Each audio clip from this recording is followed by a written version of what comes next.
Okay, shall we start the session right now? Does anybody hear me? Good morning. Good morning. Okay. Morning, This ma'am. session. So today in this session, the version room B, we have six paper for presentation. Me, Dr. Sulilat Inmo from Thailand as the chairperson. And we have another chairperson, Dr. Jurgas Kumar Mishra. Are you here? Okay. Let me start by myself. Okay, today we have six paper presentation. Let me just talk about how we gonna present. So let me start with the first one. So every one of you, we have 12 minutes for presentation according to your paper. And then we have another 3 minutes for question and answer. This means including me and all of the presenter in this room, the researcher, we can have a question, and that conclude will be 15 minutes each. I will go for presentation in order from the first one. If the person is not there, so we skip to the second one. Hopefully everyone ready for presentation. Okay, so let's start with the first one. The topic is advancement in robotic and image-guided technology for traumatic brain injury, a reviews, and that will be presented by Rashika Chance. Are you here? Yes, ma'am. Good morning. I am here. Yes. Okay. Thank you for your remarks, ma'am. We have Alicia here from the organizing team, and she'll just give the introduction, and then we can start with the presentations. Yes. Hello, everyone. Good morning, afternoon, or evening. Dear authors and invited guests, welcome to Technical Session 3B. My name is Alesha Mullah, and I would be your moderator for this session. On behalf of Global Knowledge Research Foundation and GR Scholastic, it is my pleasure to welcome you to the 11th International Congress on Information and Communication Technology, ICICT 2026 in London, UK. The 11th edition of the conference is being organized in a hybrid mode. The physical event was held yesterday in London, UK, and the virtual event is being held from the 25th to 27th February 2026 on Zoom. I hope you will enjoy the knowledgeable and interactive sessions throughout the day. In this session, we will have 6 presentations. Each presenter will be given 12 minutes for the presentations and 3 minutes for question and answers. On 10 minutes, I will raise a gentle reminder. There is another request to all the participants. Please stay connected with us till the closing remarks. If you have any query or update, you can write it to me in the chat box. Just before we start the session, I would like to introduce you all to the chairs for this session. First, we have Dr. Surirat Inmore. She is an associate professor in the Department of Business Administration and Information Management at Rajamangala University of Technology, Tanyaburi, Thailand. Her research interests include human-computer interaction, computer security management, knowledge management, and ergonomic systems. Welcome, ma'am. You may say a few words. Okay. So thank you, Dr. Alesha. So good morning for all the presenter. Sorry that I just interrupt and introduce myself. So hope you enjoy the sharing knowledge organization between us. Okay. Thank you. Thank you, ma'am. Next, we have Dr. Durgesh Kumar Mishra. He is the campus director and a professor at Symbiosis University of Applied Sciences in Indore, India. He is also a visiting faculty at IIT Indore in Madhya Pradesh. He has 30 years of teaching and 15 years of research experience. He has published more than 100 papers in international and national journals and conferences including IEEE and ACM. Welcome, sir. You may please say a few words. Thank you for inviting me, and I think all the authors will present their paper, and they have the time of 5 minutes, and then rest time is for question and sessions. Then I'll request to the all author, please stick your time, and best of luck for the all. Thank you. Thank you, sir. Now I would like to start with the papers. First up, we have Rishika Shah, who will be presenting her paper, Advancements in Robotics and Image-Guided Technologies for Traumatic Brain Injury, a review. Rishika, you may now start.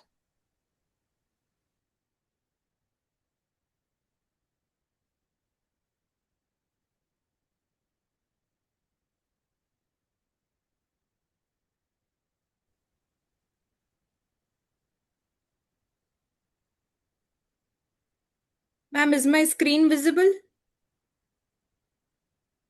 Yes. Yes, we can see it. Yes. With your permission, ma'am, can I start?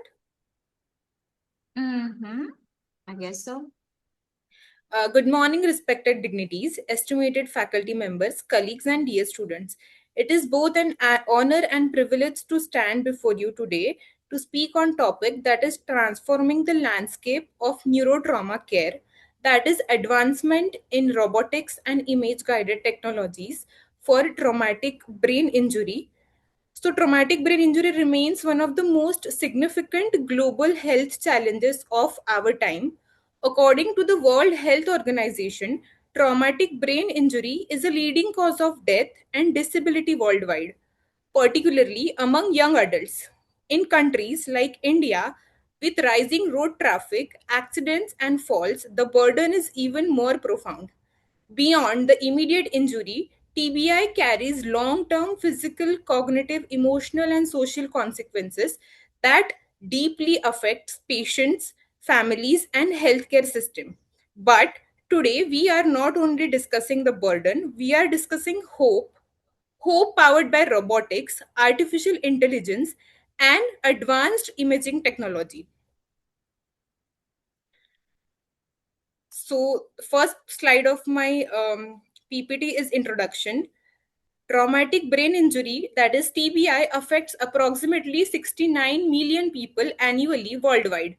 Causes road accidents, falls, sports injuries, leads to motor, cognitive, emotional, and functional impairments. High burden in India, especially rural regions. Mortality in India reported up to 24.6%. Need for structured neuro rehabilitation strategies. Excuse me, ma'am, can you uh change the, you just have to put the display button to show it, because now I cannot see the next page of your presentation. Yes, that's one. Okay. Ma'am, can you see now? Yes, why don't you put the display button like to show it the full screen? Can we do that? Ma'am, Maybe is it you put the enable editing first.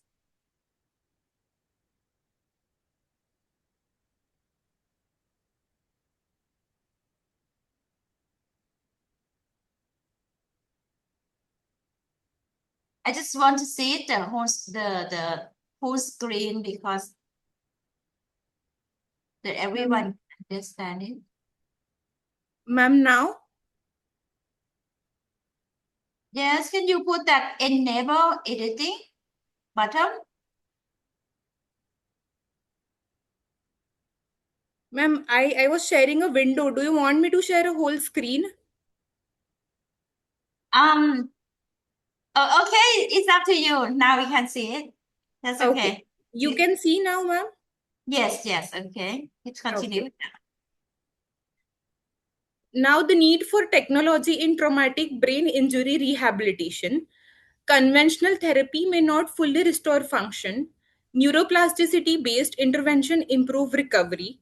Technology enhances repetition and intensity, real time feedback, task specific training. And this review focuses on five advanced modalities: how engineering and how technology and how AI helps us in recovering our patients, and how AI makes the quality of life better. Methodology: databases searched were PubMed, Pedro, and Google Scholar.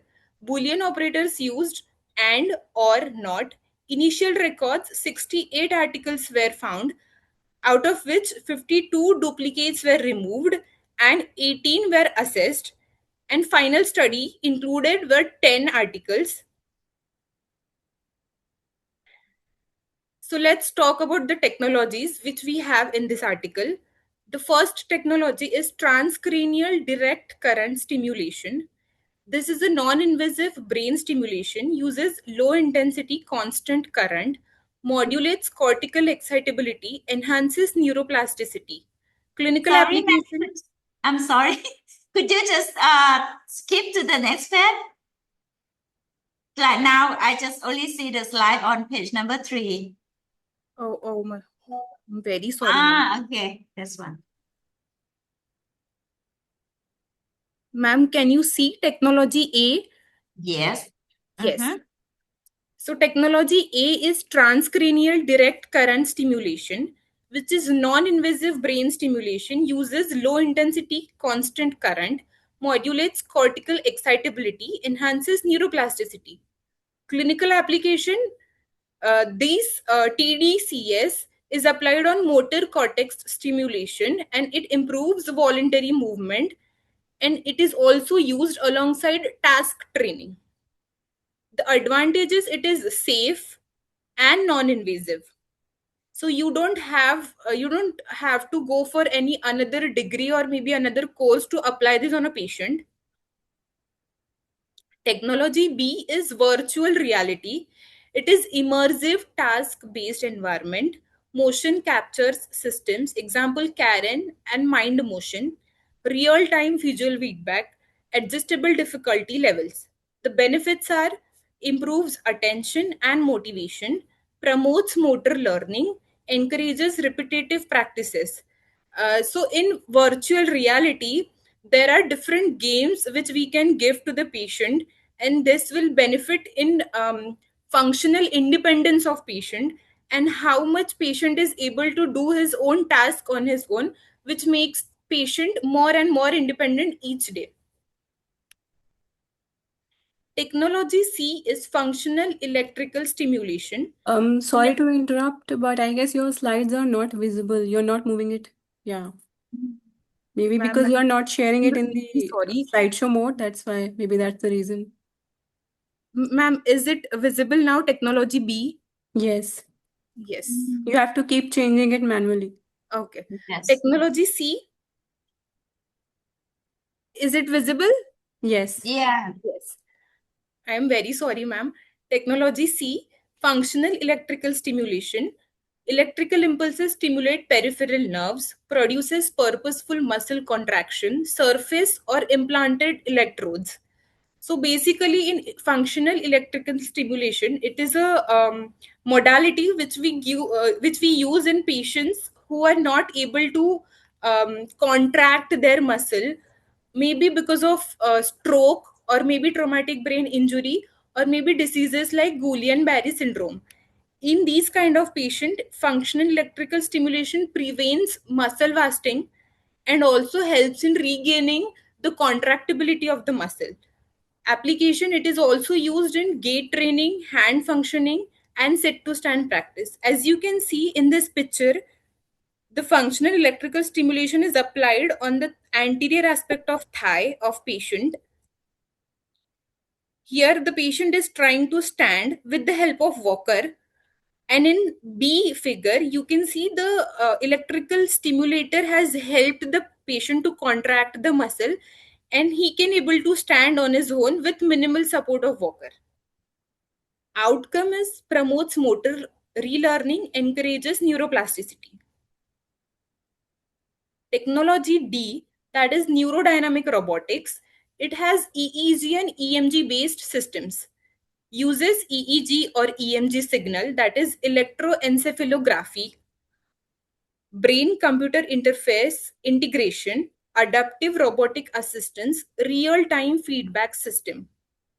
If some patients are suffering from seizures after traumatic brain injury, maybe after stroke, or due to any condition, EEG and EMG based systems are very useful for us in diagnosing, and also it is a great way to tell what can be wrong with the patient.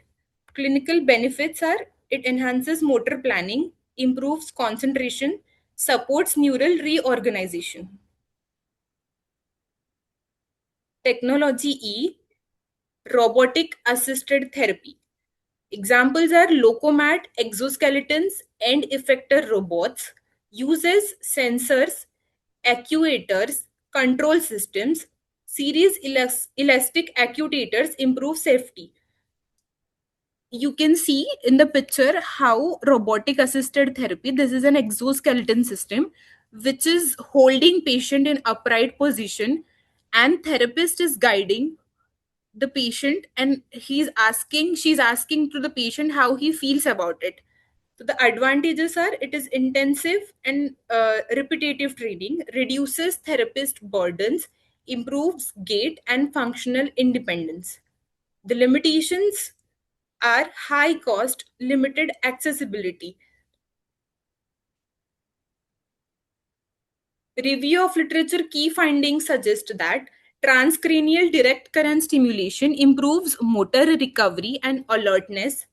Virtual reality enhances attention and engagement. Functional electrical stimulation improves grasp and mobility. Robotic gait training shows promising outcomes. EEG based systems advancing brain computer interference. Most studies has shown positive outcomes but require larger trials. Coming to conclusion, each technology targets different recovery mechanism. Transcranial direct current stimulation works on cortical modulation. Virtual reality works on task specific engagement. Functional electrical stimulation works on neuromuscular activation. Neurodynamic robotics works on brain signal integration. And robotic therapy works on biomechanical guidance. Combined multimodal approach may provide best outcome. Future scope: AI powered adaptive rehabilitation systems, closed loop feedback mechanisms, personalized rehabilitation protocols, integration of multimodal technologies, increased accessibility, and cost reduction. These are the references. And at the end of the slide, I would like to add that engineering, AI, and medicine can come together and work as a team for the betterment of patient and for the betterment of the quality of life of the patient. Because I think each one of us want a normal life, but because of some circumstances and because of accidents, we are not able to reach there. So I think with the help of engineering and um, we can just work on betterment of people of life. Thank you.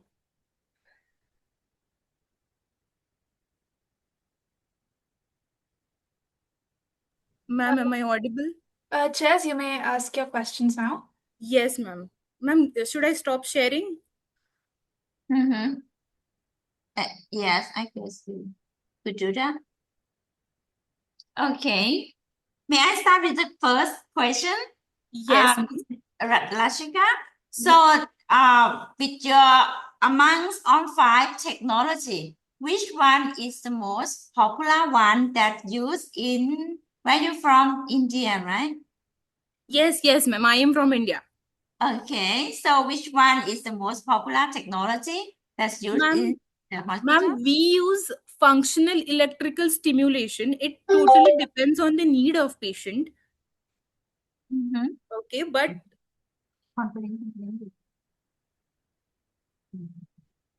Sorry. So, which one is the one that's more popular? yes, ma'am. Functional electrical stimulation is widely used modality because it is specifically for the contraction of muscle. Mm-hmm. Even if we get a single small contraction of muscle, it is a big thing for us. Uh-huh. Being a therapist. So, functional electrical stimulation is the first and utmost modality we prefer if patient has intact sensations. Mm-hmm. Yes, I think you might want to include that information in your paper. Yes, ma'am. Yes, help the reader to understand in different contexts and environments that what kind of technology that we use. Okay, that's for my question. Yes, ma'am. I'll take note of it, definitely. Thank you so much, ma'am. Thank you. Is anyone have the question toward her presentation? Let's see. Are still quiet? Okay, so thank you very much, Mr. Lashika, and for sharing this knowledge to us, and hope you can further working on your paper and benefit for all of us. Thank Thank you. you so much, ma'am. Thank you for listening to me, and thank you so much for your input for my paper. It will be really helpful to me. Thank you so much. Okay. Thank you, Rashika. Thank So you. next, we have Eva Colinis, who will be presenting her paper, How Can We Improve the Facilitation of Health Technology Co-Creation, a Systematic Review. Eva, you may now start. Thank you. Let me share my screen. So I hope you can see my presentation and not my notes. Yeah, But thank okay, you. thank you. So hey, I am Eva Kolanus. I am coming from University of Turku, Finland, and as just introduced today, I'm discussing health technology co-creation and its facilitation. I can speak. Sorry. So the role of health technology has increased over the last decade. Some of them are intended for professional use, others support citizens and patients' independent living by assisting them in their daily lives, thus empowering them. Co-creation is seen as a good way to assure usefulness of health technology products and services. It gives end users a possibility to be part of the product development, to voice their opinions and experiences through, for example, testing. Facilitated co-creation can build relationships between stakeholders and build trust, and it is also noted to support development processes. In the context of healthcare, end users can involve patients and healthcare providers. Some co-creation is done in testbeds. A testbed is a platform or space that can provide different kinds of co-creation services. They can be laboratories, simulation spaces, or real-life environments. There are no standardized definition of them. Researchers are using simultaneously different terms in literature, such as terms testbed, living lab, and innovation lab. And in this article, we chose the term testbed. This systematic review aims to answer the question, how can we improve the facilitation of health technology co-creation? It aims to report factors that affect co-creation, tools, practices, and its benefits and challenges. This article combines the qualitative, systematic review and critical review methods. We applied the guidelines provided by Prisma as it offers a transparent, well-established review protocol that's the main standard used in health and medical contexts. As here you can see the syntax we used, and on the side there's the Prisma flowchart. We used online databases Science Direct, Scopus, and Web of Science. We included research articles, conference papers, and proceeding papers, excluding abstracts and literature reviews. After screening for inclusion, we excluded, for example, papers that addressed only technology adaptation, implementation, attitudes, or assessment. The selection resulted in 30 articles, and after that, we did forward and backward searches that added 10 or more articles to the analysis. We used thematic analysis method, which is a method for identifying, analyzing, and reporting themes within data by organizing and describing, and usually also interpreting it. We identified following goals: co-creation processes, ecosystems, facilitation, skills, stakeholders, testbeds, and benefits and challenges of co-creation. With in vivo program, the 40 articles were coded during using these themes. After this, the material was coded further in order to discover the details. So we have a lot of different kinds of results, so I try to go through them quickly. But as an overview, the included articles were published between the years 2013 and 2025. The topic has been addressed more frequently in the 2020s. Even though most articles were published by European authors, also Africa, Australia, Asia, and both North and South America were represented. 12 out of 40 articles were covering testbeds in particular. Health technology testbeds were studied in Finland, Sweden, the Netherlands, Italy, France, Slovenia, and Canada. The most highlighted theme of the articles were co-creation processes. Co-creation requires certain preparations before it can be implemented. The preparation can include, for example, stakeholder and end-user identification and recruitment, stakeholder resource allocation, ethical approvals, commercialization planning, and defining open innovation strategies. After preparation comes implementation. Different implementation means can be, for example, interviews and stakeholder and focus group meetings and workshops, in addition to hackathons and prototyping and testing.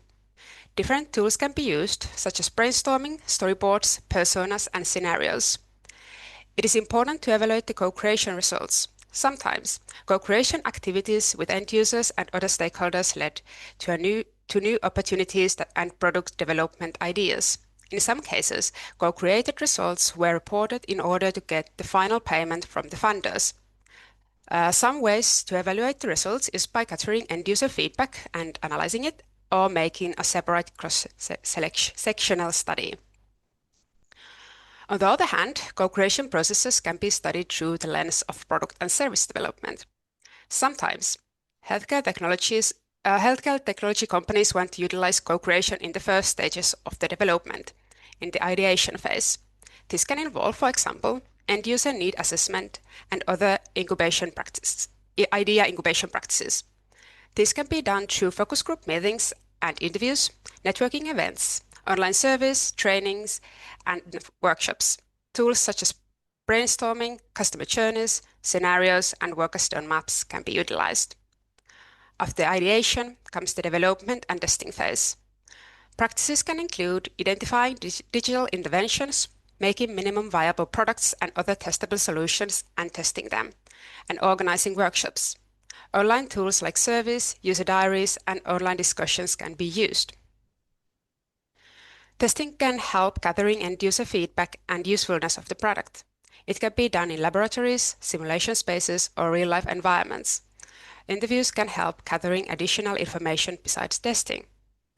And on the left, you can see the mentioned stakeholders that have been identified in these co-creation studies, most important ones being usually hospitals, end users, academia, and health technology companies. Facilitators' role can be diverse.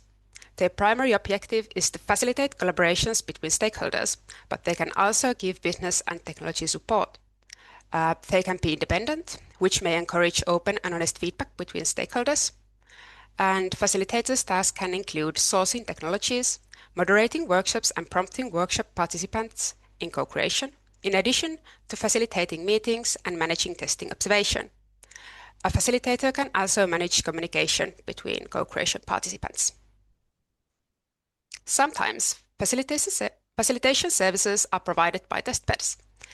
In the articles, testbeds were facilitated by university hospitals or public hospitals, which enables easier collaboration between researchers and hospital personnel.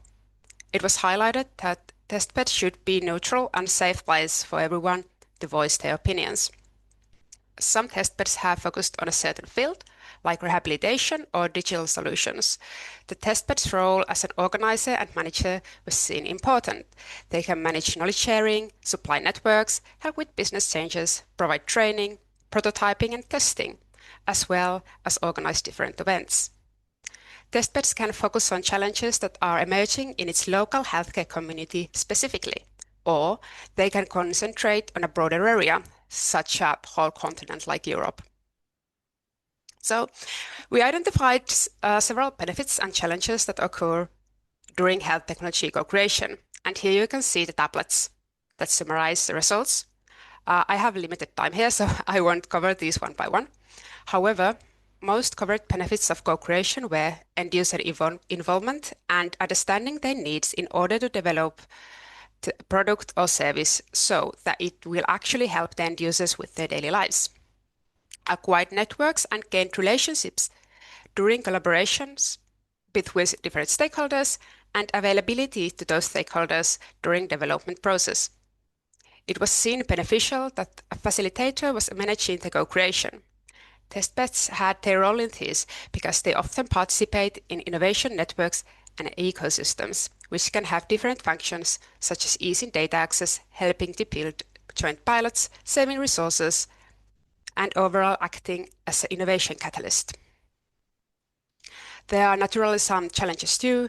End users may be difficult to assure to co-create, and they may have restricted resources to participate. There might also be communication issues, such as language barriers or power balance. The stakeholders may have different co-creation goals that may affect results, and there were also issues regarding product or service development, co-creation management, and regulation and law. For example, if patients are end users, there can be regulations that limit the recruitment and involvement of them, especially if the end users include or are minors. Testbeds can encounter different challenges too, of course, such as safety, personal management and end user recruitment, quality control, funding, and marketing and communications that should be taken care of in order to improve the processes within the testbed. I'm so sorry to interrupt, but you have 2 minutes left. Thanks. Co-creation always involves different stakeholders, especially end users. Thus, the stakeholders should be identified with care and end user recruited so that they represent all end users inclusively. In order to improve the facilitation of health technology co-creation, one should understand possible regulations and restrictions that are in place and have needed tools for stakeholder identification and recruitment. In order to improve the facilitation, it might be good to concentrate on one focus point and one role, instead of trying to improve several ones and activities at the same time. When the facilitation has been given a certain role and action, it is easier to maintain and improve. Preparation for co-creation should also consider bureaucracy, since it is often a fundamental part of clinical institutions. Even though hospital settings have also strict hierarchies, co-creation facilitation should support free expression and possibility to voice opinions without concerns. In addition, a facilitator should survey and consider suitable tools for co-creation implementation. They should have skills to tailor tools and practices for stakeholders' needs so that they're not wasting co-creation participators' time. And when speaking of testbeds, one way to improve the facilitation of testbeds of healthcare could be done by building a platform that allows different kinds of stakeholders to participate in a feasible way. However, this would require functional collaboration and some facet, which is the main respondent on maintaining the platform. And this, of course, requires resources. And I have just conclusions, As a practical contribution, this article suggests that facilitation should be based on clear communication. Facilitation tools should be suitable to co-creation processes at hand and familiar to facilitator. Unfortunately, healthcare providers and other end users resources complicate the success of co-creation. And so there is a room for empirical studies on the subject. And next, we will interview health technology testbeds and those health technology companies that have used testbed services and see what we can improve in order to make co-creation more feasible in the future. And here are references, and I'm sorry I just took a little bit more time. And thank you. Okay, let me start with one quick question. So according to your literature review, is this technology, health technology co-creation ready to use or still under development in the process? You think Could you Okay. could you say it again? Sorry. I'm sorry. So this technology, health technology co-creation, is this technology ready to use now, or it's still under process of development? You mean the co-creation, like the test beds or tools? You mean those? I guess. The technology itself, is it ready to use for everybody, or it's just like the model? There are very different kinds of co-creation. I mean, there are for example, in Finland, most health technology companies really want to need their help within the ideation phase. They need to understand. They have an idea, right? And they don't really know who it's meant for or if they really actually need it. So they need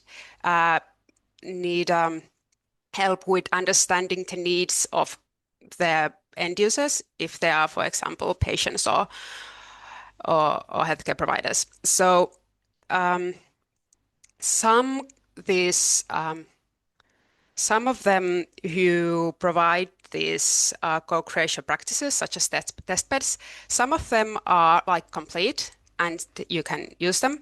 However, usually they are funded by projects.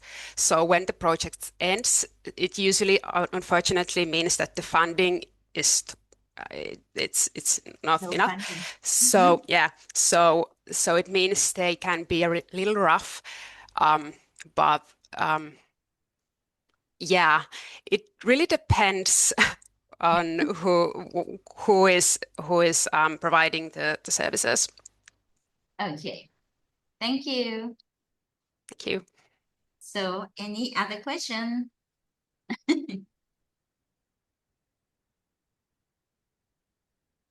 Okay.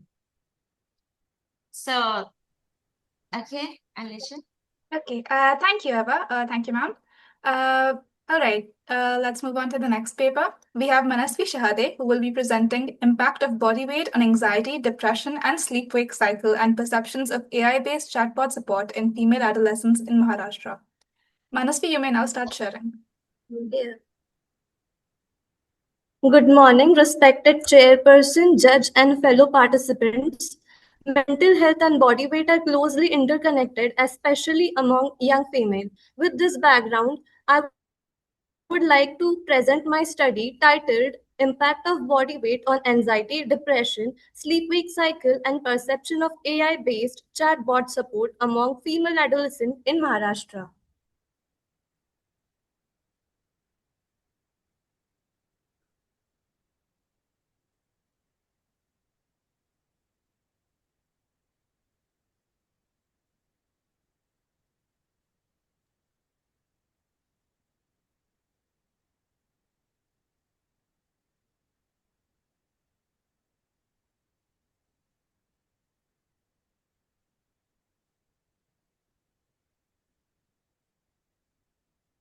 Introduction. Though obesity and normal body weight have become major global health concern affecting young adults, increased body weight is not only associated with physical disorders but also significantly influences the mental health.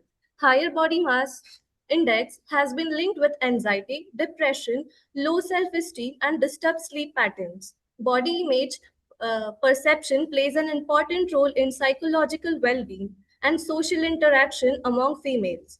Poor sleep cycle further contributes to emotional stress and mental health disturbances. Recently, AI-based mental health chatbots have emerged as accessible tool providing psychological support and early intervention. Understanding the relationship between body weight and mental health can help in developing holistic health management strategies. Aim to study the impact of body weight on mental health in female adolescents. Objective to assess the anxiety level, to evaluate the depression, to analyze the sleep wake cycle, to assess the self esteem, to evaluate the perception towards AI mental health chatbot support. Rationally, the normal body weight is increasing among young females. It affects mental health, including anxiety, depression, self-esteem, and sleep quality. Limited study have evaluated this factor together in this population. Hence, this study was conducted to understand the relationship between body weight and mental health outcomes. Methodology. It was an observational study. Duration was 1 year. The location we selected was Maharashtra. The target population was female adolescents between 18 to 30 years. The sample size was 370.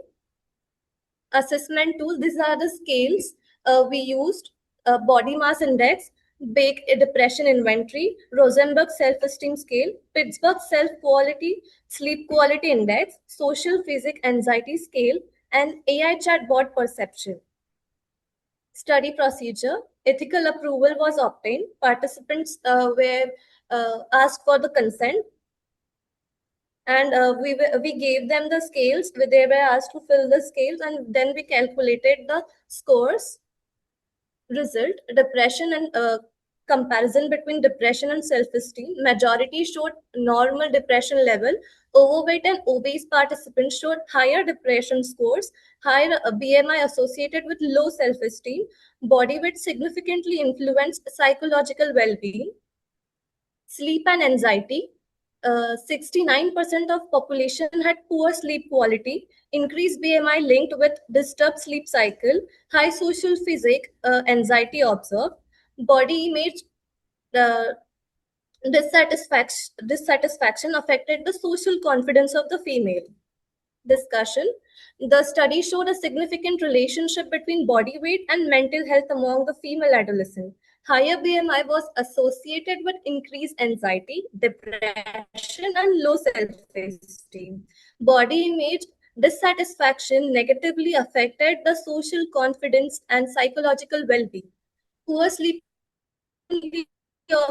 observed in participants with abnormal body weight. Sleep disturbances may further increase emotional stress and showed moderate mental health aid. Conclusion: body weight significantly influences anxiety, depression, self-esteem, and also impact the sleep quality. High BMI is linked with increased psychological stress. Mental and physical health should be managed better outcome. Prevention and lifestyle modification are essential.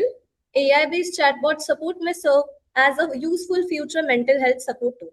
Future scope: early identification of related mental health problem can improve overall well-being.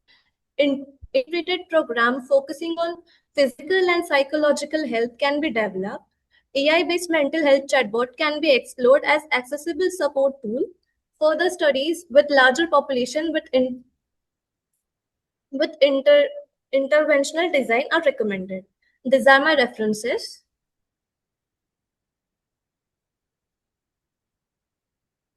Okay, you finished, Manasvi? Yeah. May I have one quick question? So how AI chatbots Yes. could support the patient with the depression? How to do that? How AI chatbot could support the patient with the depression? We use the AI chatbot to assess the acceptance of digital mental health support, especially as depression and other variables. In this, we provided the 24/7 emotional support through chatting, allow users to express their feeling, their thoughts, their fear. Matlab, if they are having increased body weight, they can share their feelings, their fear of judgment, and help. We can help. We had mood trackers like stress management in there. Mm-hmm. It's just like the community, right? For them Yeah. to like support each other. Okay. Thank you. Thank you so much. Any question? Nothing. Okay. All right. Thank you, Manasvi. Thank you. Okay, so next we have Mohit Bhatnagar, who will be presenting his paper on intent mining with RAG for domain-specific chatbots. Mohit, you may now begin. Hi everyone. I hope my screen's visible and I'm audible. Hello. You're audible, Mohit. We cannot see your screen. Okay, 1 second.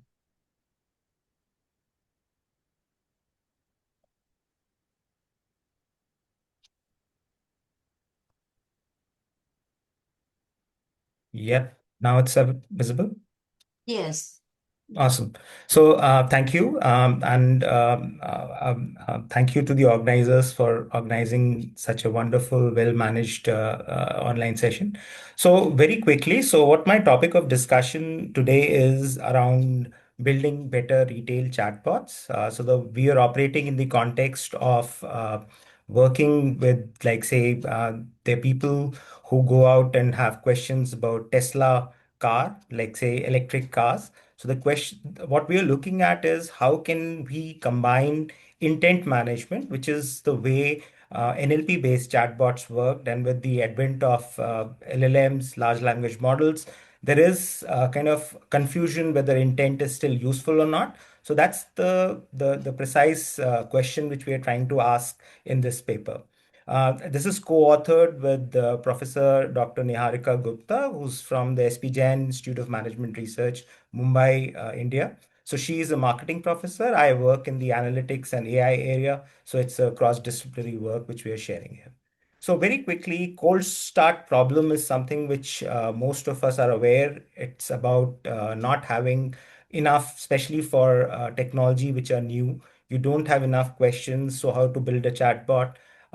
The second problem which we deal with in kind of coming up with retail chatbots which are customer facing is that they hallucinate a lot. They can impact your brand's goodwill, etc., because of the hallucinations.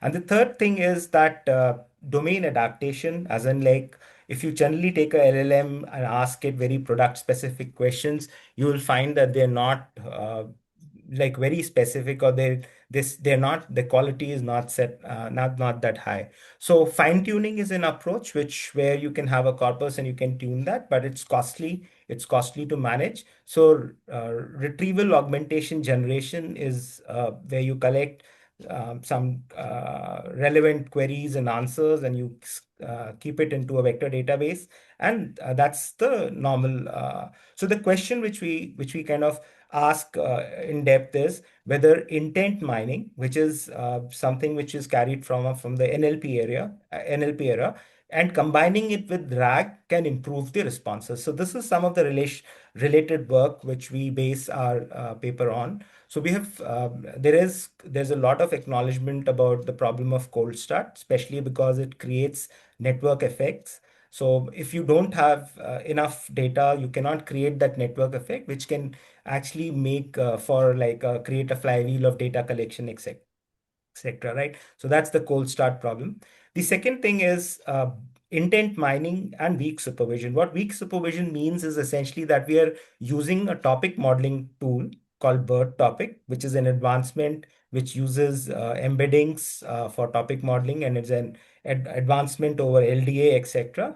And we use that to create labels. So this is slightly noisy data because there may be multiple topics in a query. So the topic labeling is not perfect. It's still, so we are creating some sort of a intent classifier using this. So there is body of work around it.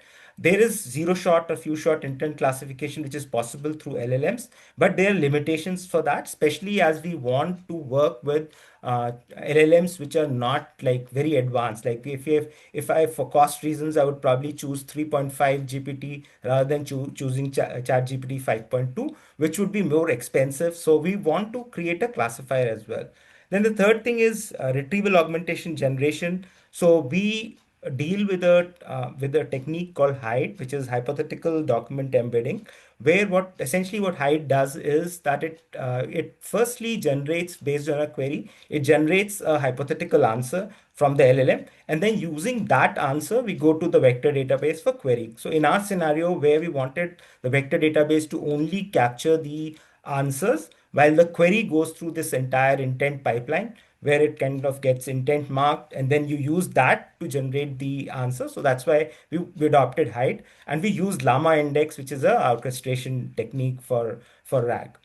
The final thing is that we use a very extensive evaluation system. We use the popular LLM as a judge concept, where we use GPT-4, which is enhanced to 3.5, which is what we are using for generation of our outputs. So we use LLM as a judge as a concept. Then there's a tool called Deep Eval, which provides for more deeper evaluation of the answers in terms of the hallucination content, in terms of whether they are relevant to the and whether they are faithful to the RAG returns all.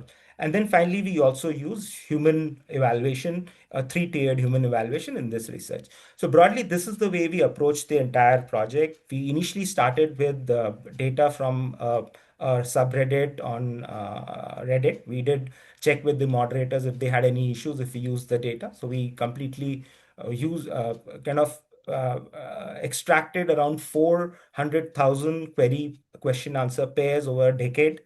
We kind of filtered them out to around 97,000 question answer pairs, where there were around 18,000 unique queries. So this is, we cleaned up the data, we ensured that the upvotes, minus votes, kind of the queries were of high quality, the responses were of high quality. We used that filtering, removed personally identifiable information, all the content which was um, moderated out. So we cleaned that data and then we used that to train a BERT classifier using the typical BERT model. Uh, in between, we also did BERT topic modeling. So we created around 28 unique intents with which people asked the questions. So broadly, these intents were like a holistic set of intents with which people are coming to query about a product. So they become like a very good starting point for any question around that product. So finally, there's a RAG pipeline. So the intent is used to even extract the RAG information and also to generate the final answer. So you can think about that if I can give that query to a LLM and I ask it to respond, instead of that, what we do is we give that query to the LLM with the intent saying that look, the customer wants this customer is requesting for this information regarding, like, say, autopilot feature. Please, can you respond to it?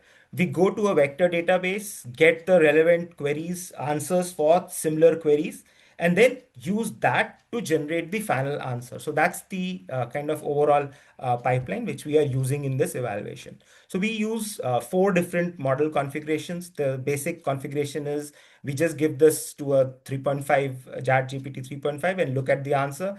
Then we use a GPT 3.5 with only intent given to it.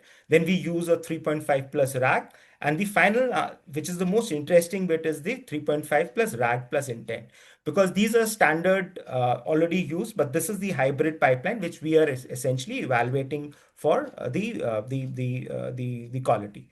These are the three research questions which the paper focuses upon. So these are three kind of broad level questions: whether the weakly supervised intent mining is good enough or not, in the sense that are we getting good enough intents when we are creating a classifier? That's the first step. Second thing is, is the RAG able to use the context properly and generate better responses than LLM? And the final, which is the main hypothesis which we are working towards, is does intent add any value to the RAG pipeline overall? Finally, the rigorous three-tier, as I explained earlier, that it uses GPT-4 as a judge. We have the evaluation done on 1%, so it's around one. There were 18,000 queries, so 1% of it, around 1%, is what we are using for the pairwise comparisons of the different 4 configurations I showed. We are also evaluating the hallucination, faithfulness, and relevance in this. And there was a multi-tiered human evaluation done. We had academic experts, industry professionals, and also postgraduate students. We do understand that there is a need to further expand this to include people who have used actually Tesla cars. That's the future work which we are expanding into, using Prolific, etc., for as like places where we can get this data. This is the result. So if you can see clearly from here that the average quality of the basic pipeline was 3.5 was 5.1. So there was a complete improvement which was observed. But the RAG pipeline actually was evaluated by the GPT-4 as a judge as the best. So that's not too great information for us, but this was competitive, as the hybrid pipeline won on around 45% of the cases, and the GPT 3.5 RAG won on around 53%. So win is it got higher rated. Then the what was good was the hallucination dipped significantly. They are all significant. P is less than 0.05. So 0.29 was the, so we were able to reduce the hallucinations by using this hybrid approach. The average quality, however, when expert rated them, when experts evaluated, we found that the RAG, the hybrid pipeline, got better results. It had a higher winning rate as well. And the same thing was observed when we put this out as a survey with the undergraduate professionals, which we had approached them who were acting as users for this. So I'm so sorry to interrupt, Mohit. You have less than 2 minutes left. yeah, perfect. So this is the, so the overall observation from the study was that the RAG significantly improved. So the second research hypothesis, firstly research hypothesis two, they was proven that RAG significantly improves. The intent was useful, but only in certain cases. So that's what the main point of the qualitative work which we further did was to see when did the intent really make a difference. So when we saw that since it was a noisy pipeline, it was like weakly supervised. So when the correct intent was determined, it actually got the better response from the hybrid approach. So that is something which we, so what we learned eventually from the study was that weak supervision was effective, RAG delivers the large gains, intent provides marginal but meaningful improvement. So that's the key insight from the study, that yes, intent is still useful. What we are working on expanding is when is intent useful. So the next evolution of our work is to find out in what cases that does actually, so since the intent has a confidence level, so we are coming up with a hybrid approach where we can use the intent approach for certain questions and use the RAG only approach for certain questions. So that would be the best way to go, because now we can build the like a hybrid approach and actually improve responses than just using RAG. So that's all what I had, and we want to also expand this to other categories of data in terms of like say fashion and other thing, but it can be a pipeline which could be a good pipeline to kind of use for overcoming the cold start problem and improving our domain quality at an extremely economical rate. So that's it what I had in terms of the presentation. Okay. Thank you. May I have one question? So, what is the most difficult step in your work?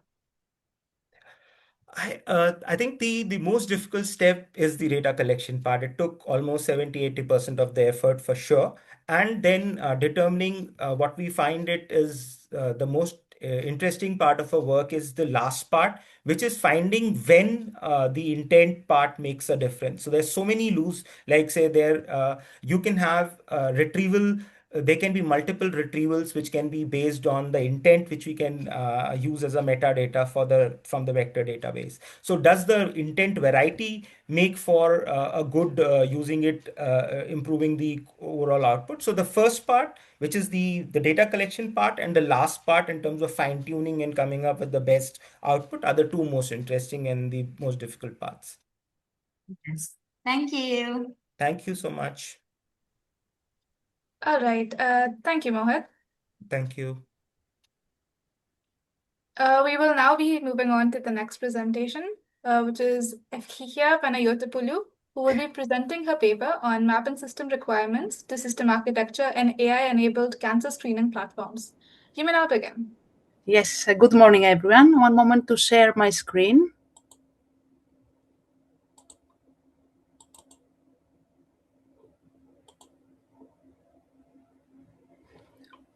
Okay, can you see my screen, the slides? Not yet. Okay. We see it. Okay, my name is Eftichia Panagiotopoulou and I'm from Harokopio University of Athens. I am presenting this work on behalf of the author team, which includes researchers from the Harokopio University, the Research and Innovation Development Department of Netcompany, as well as clinical collaborators from the University Medical Center in Maribor, Slovenia.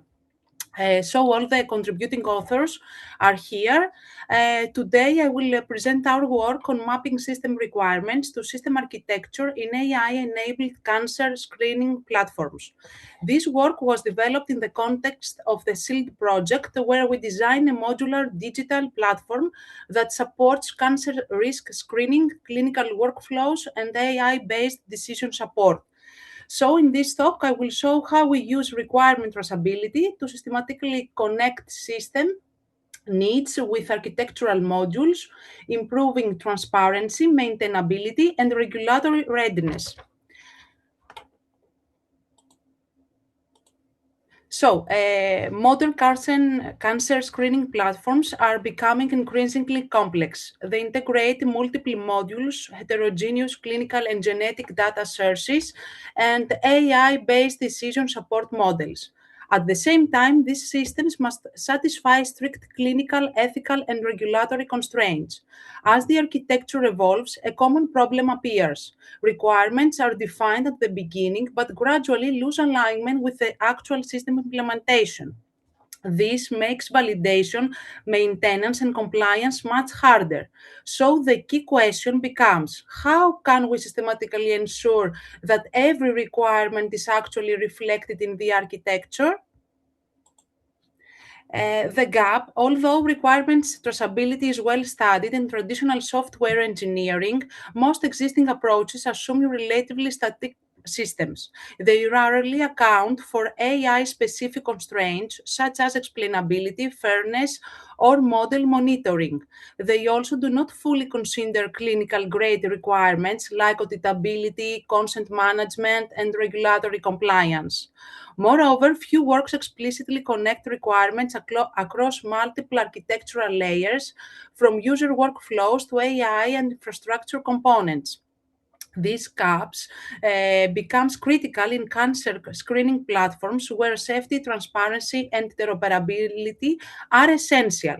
To address this, we propose a structured requirement to architecture mapping methodology. We organize requirements into 4 categories and map them systematically to the corresponding platform modules using a RTM, Requirement Traceability Matrix. We demonstrate this approach on a real-world cancer screening platform through the SHIELD case study. Before presenting the methodology we use, let me briefly introduce the platform used as our case study. The system is an AI-enabled cancer screening platform designed to support early detection and surveillance of high-risk individuals. It integrates multimodal health data, including clinical records, genetic information, and behavioral inputs. On top of this data, AI models perform risk stratification and provide decision support to clinicians. The platform also supports end-to-end workflows from public recruitment and consent to clinical referral and follow-up. Importantly, this is not a simulated environment. The platform is evaluated within a real research context, which allows us to assess traceability under realistic clinical and operational constraints. Let's see our architecture overview. This slide presents the high-level architecture of the platform. The platform, as you can see, follows a layered modular architecture. At the top, we have support user interaction and recruitment. In the middle, the middleware layer ensures interoperability. On the sides, we separate functional workflows and AI intelligence, while everything relies on a secure cloud data infrastructure and, of course, is planned an extra cultural adaptation layer. To connect the requirements with architecture systematic way, we followed a structured 4-step methodology. First, we elicited requirements through interviews, workshops, documentation analysis with clinicians, architects, data governance officers, and AI engineers. Second, we categorized all requirements into 4 groups: functional, non-functional, integration, and AI ML related. Third, we created a requirement traceability matrix where each requirement requirement is explicitly mapped to the module responsible for fulfilling it. Finally, the mapping was validated with technical and clinical partners to ensure completeness and correctness. This process allowed us to transform informal needs into explicit, verifiable architectural responsibilities. As we said, we had four requirement categories to simplify analysis and mapping. First of all, functional requirements describe what the system must do, such as consent management or clinician dashboards. Non-functional requirements focus on system qualities, including security, performance, and scalability. Integration requirements address interoperability with external systems, such as EHRs and laboratory services through APIs, HIR connectors. Finally, AI ML requirements capture constraints specific to intelligent components, including explainability, bias mitigation, and continuous model monitoring. So this categorization helps us structure the traceability matrix and analyze coverage across different architectural layers. The mapping criteria we defined was to avoid subjective assignments.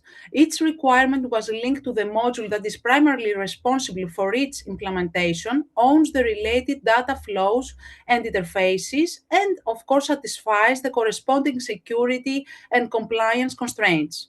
The final mapping was then validated with stakeholders and external and internal of the case study. Let's see the two sample use cases. Here we illustrate how individual requirements may flow across multiple architectural components within the platform. In the first example, a functional requirement related to screening and recruitment is realized across several modules. A user initially enters the public portal, after which the AI module performs risk stratification based on the available input data. The data management layer then stores and validates this information, and finally, clinicians receive alerts through the dashboard interface.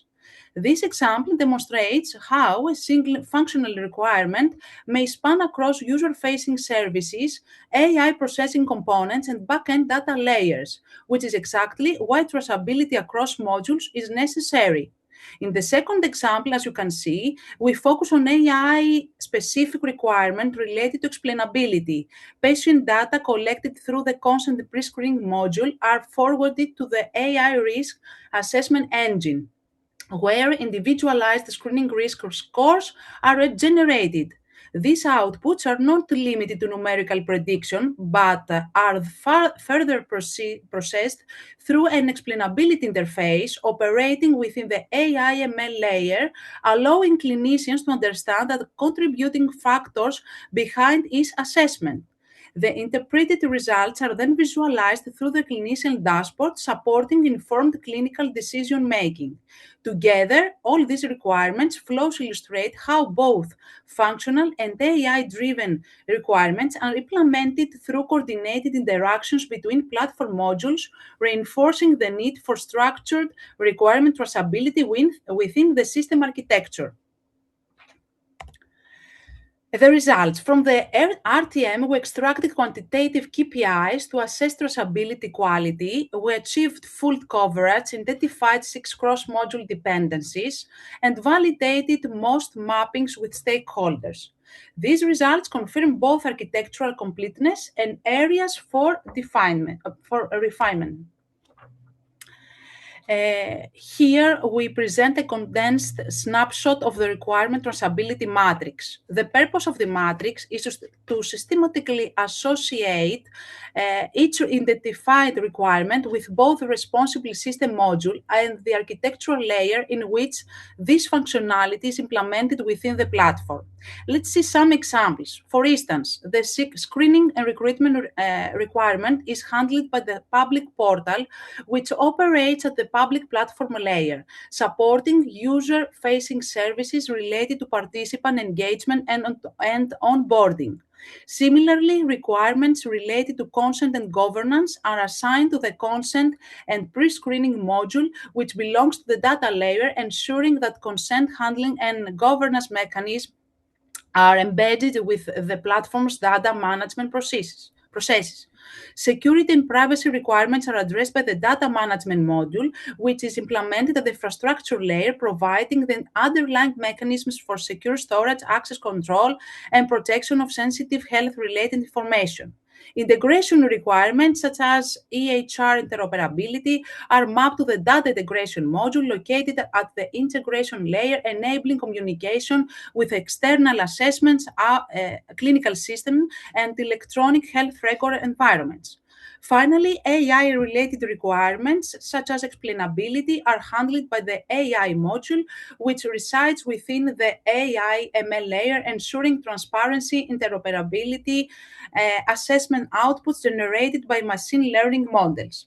By explicitly linking each requirement to a responsible module and architectural layer, this mapping supports coverage analysis, accountability, and facilitates verification activities such as compliance check, testing, and system audits. The complete RTM is available in the full paper. Overall, this mapping is not just a documentation exercise. It improves transparency by clearly showing which module is responsible for each requirement, and it increases accountability across partners. At the same time, it supports audit trail and GDPR compliance, which are essential in clinical environments. This makes regulatory reviews and certification processes easier. Finally, it helps technical and clinical teams stay aligned, ensuring that system design truly reflects clinical needs. To summarize, we showed that the requirement traceability matrix it is not just a technical artifact, but a governance and risk management tool. It helps ensure transparency and accountability, and ultimately supports trustworthy AI in clinical platforms. Looking ahead, we plan to evolve this approach into a dynamic, lifecycle-based RTM integrated with DevOps pipelines so that traceability can be updated automatically as the system evolves. We also aim to connect traceability with measurable KPIs and clinical outcomes to better assess real-world impact. Thank you very much for your attention. I would be happy to answer any questions you may have. Thank you. So I might have one question. So which Yes. AI tool that you use for the supported in your work? Please, can you repeat? Because I can hear very well. Okay. So what is the AI tool that you use to support it in your work? Are you created them by yourselves, or you just use the tool that available on the market? Yes, we have an AI chatbot. All the modular separation of platform contents across architectural layers are separate. There is an AI-generated chatbot which show us outputs that are visualized through the clinician dashboard. So this allows healthcare professionals to review both risk estimation from the AI module and the associated explanatory information before making screening-related decisions. Okay, thank you. Nothing. Thank you very much. Thank you. Our last presenter for today is Jin Kitsukawa, who will be presenting his paper on performance comparison of RNN and LSTM models for UWB-based indoor localization under LOS or NLOS conditions. Jin, you may start.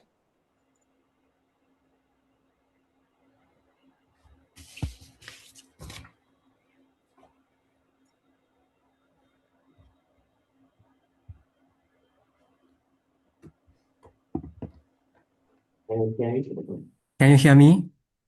Yes. Thank you. Thank you for a kind introduction. I'm Zen Kitsuka from National Institute of Technology, Toyama College.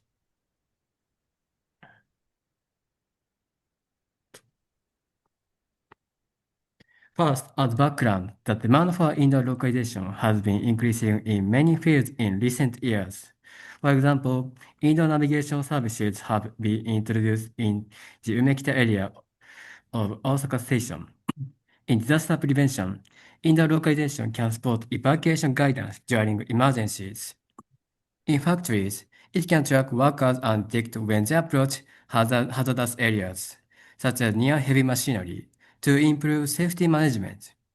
It is also expected to be useful for marketing, such as analyzing when and where customers stop in front of specific products. However, GPS, which is widely used in many location-based services, requires line-of-sight satellite signals, which are often blocked inside buildings, so it is challenging indoors. There are several approaches to indoor localization, such as methods using inertial sensors, cameras, and ranging sensors. However, these approaches often suffer from error accumulation and obstruction effects, which can degrade localization accuracy. Therefore, in this study, we focus on indoor localization using ultra-wideband UWB, which does not accumulate error over time and is less affected by obstacles. Next, I will briefly explain ultra-wideband UWB. UWB is a wireless communication system that uses a very wide frequency range from 3.1 to 10.6 GHz. It uses such a wide bandwidth, so it tends to be less affected by obstacles in indoor environments. However, many studies have reported that under NOS conditions, UWB ranging errors increase due to obstacles. Under NOS conditions, the direct path is blocked. This increases ranging errors. As a result, localization accuracy can degrade significantly compared with loss, as shown in experimental studies. On the other hand, in machine learning-based UWB indoor localization, long short-term memory, LSTM, is commonly used because it can run long-term dependencies. Under loss conditions, some studies report localization accuracy of less than 10 centimeters. This is because UWB measurement data are obtained as time series data, and under loss conditions, the influence of obstacle is limited. Therefore, LSTM's memory mechanism can effectively learn the temporal structure of the UWB data, which may lead to higher accuracy than other approaches. However, under NOS conditions, obstacles effects are biased to the ranging data and increasing ranging error. In this case, LSTM's long-term memory may carry the error forward, potentially increasing the localization error. In contrast, a simple RNN does not have gating or an explicit long-term memory mechanism. Therefore, compared with LSTM, performance degradation may be more limited under NOS conditions. In this slide on the left, I show the structure of a simple RNN, and on the right, the structure of an LSTM. At the bottom, I also show the gradient of the loss function for each models. In an RNN, gradients tend to decay over time, which makes it difficult to run long-term dependencies. In contrast, an LSTM can maintain more stable gradients through the cell state, making it easier to run long-term dependencies. Based on this difference, under loss conditions, where the temporal structure can be observed more directly, LSTM may have an advantage. On the other hand, under NOS conditions, ranging errors can include systematic bias and may persist over time. In this case, models that strongly capture long-term dependencies may also absorb this error, which can degrade localization accuracy. Therefore, we hypothesize LSTM performs better under loss, while RNN can be relatively more robust under N-loss. In this study, we collected data under both loss and N-loss conditions. Using these datasets, we performed interlocalization and compared the localization accuracy to test the hypothesis we just proposed. In addition, we use statistical analysis to evaluate whether the differences in accuracy are significant.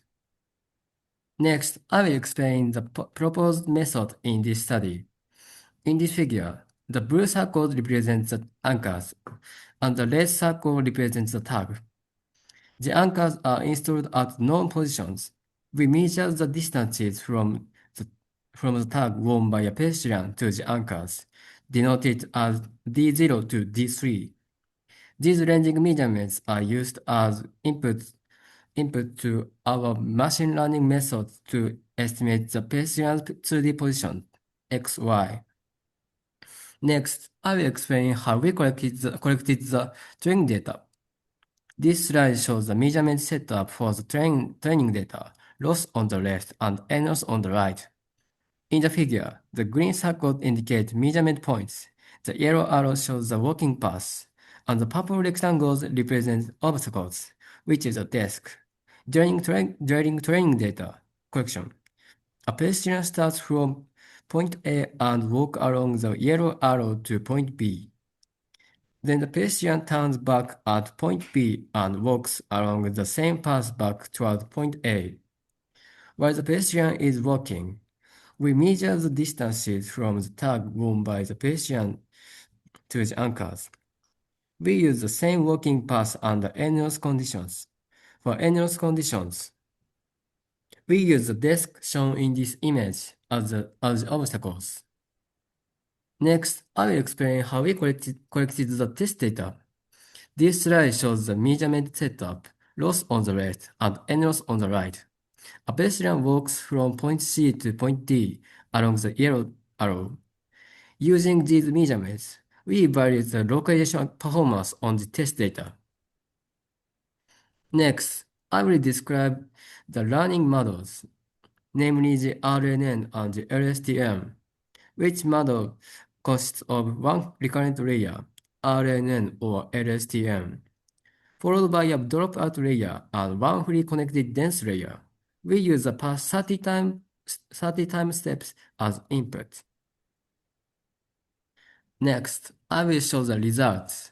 This slide shows the estimated trajectories of the RNN and the LSTM and the loss and N-loss when we input the test data, along with an error heat map at each measurement point.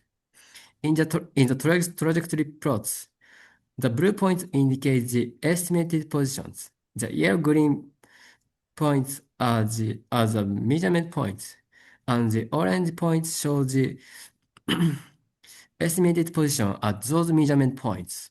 Under loss, the LSTM trajectory is smoother, and the heat map contains more blue regions, which indicates lower error. Overall, LSTM achieves higher localization accuracy under loss conditions. In contrast, under N-loss, the LSTM trajectory still looks smooth, but the heat map shows fewer blue regions. This suggests that the localization error tends to be larger for LSTM under N-loss conditions. Next, I will show the average error at each measurement point. Our statistical analysis identified three statistically significant differences. First, under loss, the LSTM achieved a significantly lower average error than the RNN. Second, the RNN achieved a significantly lower average error than the LSTM. Third, for the LSTM, the mean error under loss was significantly lower than under N-loss. Next, I will discuss the results. Under N-loss conditions, the localization accuracy of the LSTM decreased. Under N-loss conditions, The characteristics of ranging error can change depending on the number and arrangement of obstacles. We consider that the LSTM memorized environment-specific spatio-temporal patterns of anomalous errors during training. Because the anomalous error characteristics in the test data were different, the model did not generalize well, which led to lower accuracy on the test data. In contrast, the performance degradation of the RNN was more limited than that of the LSTM. One possible reason is that due to the Bayesian gradient problem, the RNN is less likely to memorize long-term environment-specific anomalous error patterns. Therefore, under anomalous scenarios, where the input noise characteristics can change, RNN may be more advantageous than LSTM. I'd like to finish with a summary. Finally, let me summarize our work and future direction. We compared the localization accuracy of RNN and LSTM and both under anomalous conditions.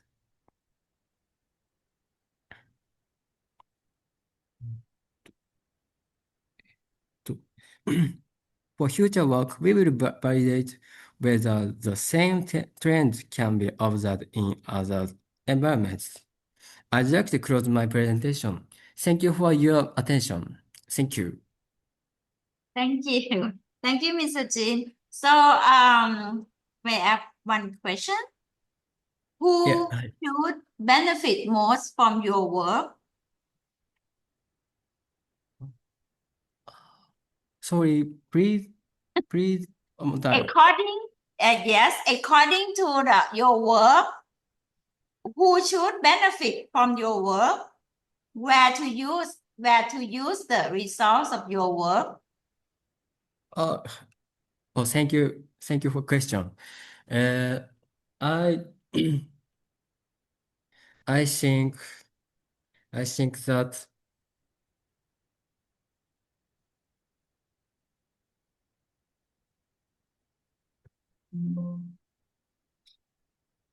Yes. especially workers in factories can In factory. factory can work safety. Okay. Safety in the factory. Okay. Thank you. Thank you.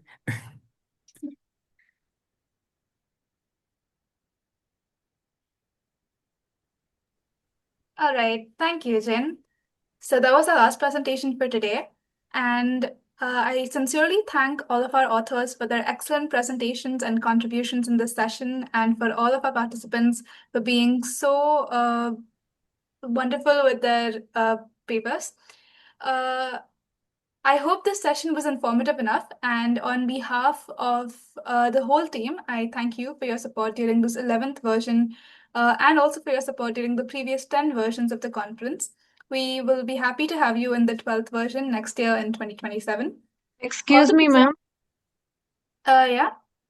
Ma'am, actually, I didn't present. Can I? I would appreciate it if you could reach out to me in the chat box. From what I know, we've covered all the presentations for the current session. Actually, I've joined at 4 o'clock, ma'am. For technical session 3B, all the presentations have been conducted. So if you're in any of the later sessions, we'll be covering your presentation then. Ma'am, May I know your paper ID, please? 380, 380.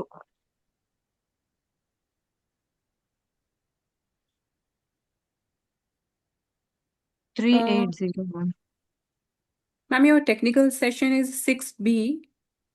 So that will be conducted later on today. In next slot, ma'am? No, that is the very last session for today. Okay, ma'am. I'll have a look on it. Thank you. Okay, thank you. Okay. Right. So to resume, all the presenters would be getting their digital certificates through emails within the next 2 working days, and the publication will be live within 7 to 8 months. Kindly cooperate with the team of ICICT. And finally, I would like to thank our session chairs, Dr. Surirat Inmore and Dr. Durgesh Kumar Mishra, for chairing the session. We would like to present a token of appreciation to the chairs on behalf of Team ICICT 2026 and Global Knowledge Research Foundation and partners. I would like to request the chairs to please say a few words. Thank you. So thank you very much for the conference and on the presenter, researcher, for valuable contribution to the society knowledge, and hope to see you next time. Thank you. Thank you, ma'am. Thank you, Alicia, because I was disconnected between this session, but every presentation was very good, and the questions asked by the madam Surjit was very excellent, I think, right? So it's a very good conference, and I hope that the success for the next issue also. Thank you. Thank you, everyone. Before we conclude, I would request everyone to please switch on your cameras for a quick snapshot of the virtual conference. Okay.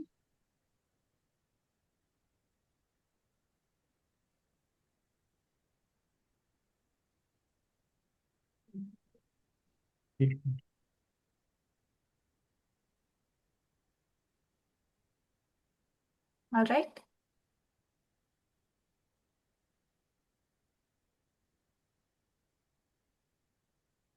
All right. Thank you, everyone. The meeting is now adjourned. Thank you so much. Thank you. Thank you. Thank you very much. Thank you. See you.